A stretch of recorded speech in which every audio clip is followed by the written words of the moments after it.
তো দেখো প্রমাণ করো যে sin 7 theta minus sin 3 theta minus sin 5 theta plus sin theta divided by হচ্ছে cos 7 theta plus cos 3 theta minus cos 5 theta minus cos theta সমান tan 2 theta প্রমাণ করতে হবে। তো এই ম্যাথটা করার জন্য আমাদেরকে যে সূত্র দুটো আমাদের জানতে হবে সেটি হলো sin c minus sin d।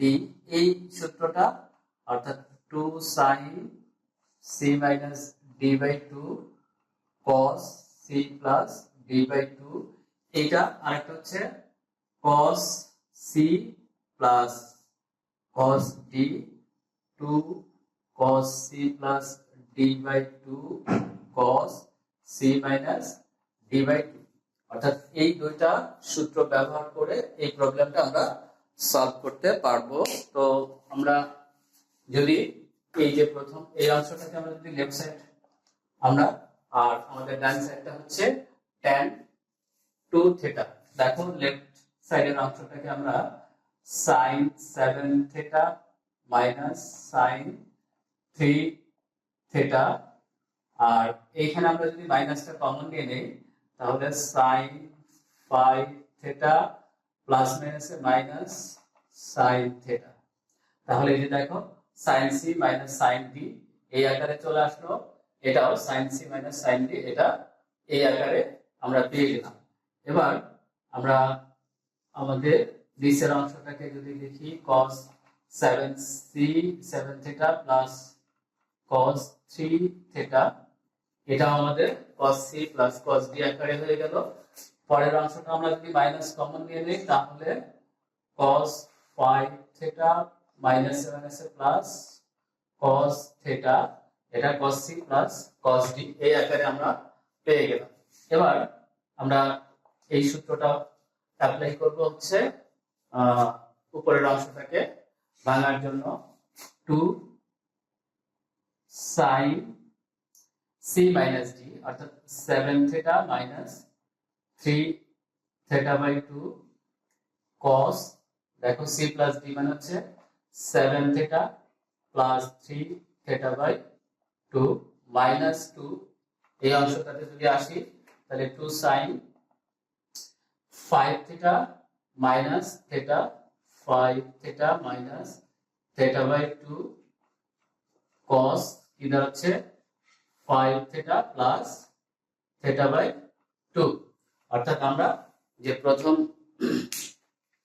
সূত্রটা এটা আমরা ভেঙে দিলাম। এবার দ্বিতীয় অর্থাৎ এই সূত্রটা ব্যবহার করব হরের জন্য, অর্থাৎ 2 cos 7 theta plus 3 theta by 2 cos c minus d মানে হচ্ছে 7 theta minus 3 theta by 2 minus এখানে আবার দেখো 2 cos 5 theta plus theta by 2 cos c minus d মানে হচ্ছে 5 থিটা মাইনাস থিটা বাই 2। অর্থাৎ আমাদের সূত্র অ্যাপ্লাই করা হয়ে গেছে। এবার আমরা হিসাব করে বের করে থেকে দেখো কি আছে 2 sin 7 থিটা থেকে 3 থিটা বাদ দিলে থাকে 4 থিটা, 4 থিটাকে আমরা যদি 2 দিয়ে ভাগ করি তাহলে থাকে 2 থিটা, অর্থাৎ sin 2 থিটা, এখানে 7 থিটা যোগ 3 থিটা 10 কে আমরা যদি 2 দিয়ে ভাগ করি তাহলে cos 5 থিটা।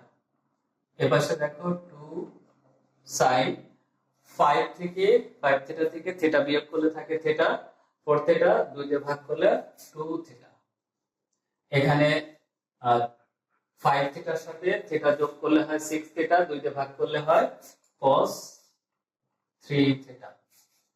এখন আমরা যদি হরে হিসাব করি 2 cos, খেয়াল করে দেখো 7 থিটা আর 3 থিটা 10 থিটা ভাগ 2 হচ্ছে 5 থিটা। এখানে 7 থিটা থেকে 3 থিটা বাদ দিয়ে দিলে 4 থিটা ভাগ করলে cos 2 theta minus 2 cos 6 theta থেকে 6 থিটাকে 2 দিয়ে ভাগ করলে 3 থিটা, আর 4 থিটাকে 2 দিয়ে ভাগ করলে cos 2 থিটা।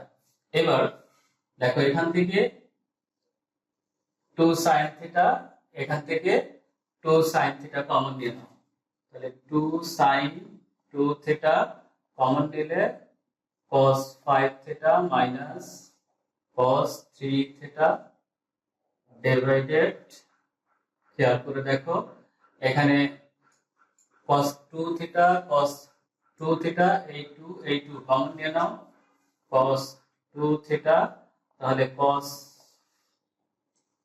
5 থিটা মাইনাস হচ্ছে cos 3 থিটা, তাহলে এটা কাটা যায়, কি থাকে, থাকে হচ্ছে তোমার 2 কাটা গেলে sin 2 theta by cos 2 theta tan 2 theta, অর্থাৎ এই যে এখানে আমাদের যেটা প্রমাণ করতে বলছে আমাদের সেটা হয়ে গেল। তো সো আমরা লিখতে পারি প্রমাণিত বা প্রুফড। আশা করি বুঝতে পেরেছো। ধন্যবাদ।